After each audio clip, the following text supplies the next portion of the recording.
প্রথমত যে তালিকাটা বেরিয়েছে তার খসড়া তালিকা, একটা ড্রাফট। এখনো প্রায় ক্লেম অবজেকশন পিরিয়ড চলবে 31শে জানুয়ারি, first week of February.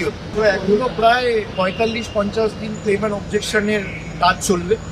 Final list বেরোবে খুব সম্ভবত 14ই ফেব্রুয়ারি।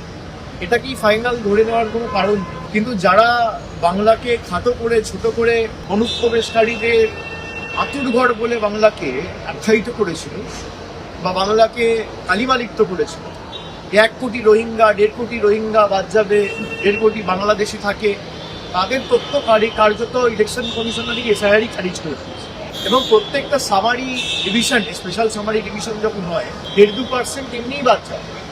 তো এবারেও যে 24 লক্ষ ডেট বেরিয়েছে, সেটা দেখা গেলে 2%, সেটা অ্যাভারেজে প্রত্যেকটা সামারি ডিভিশনেই বাদ।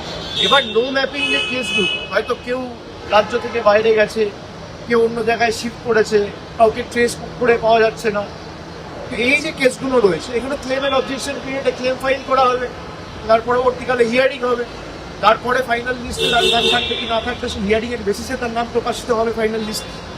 এটাকেই ফাইনাল লিস্ট ধরে নেওয়ার কোনো কারণ নেই।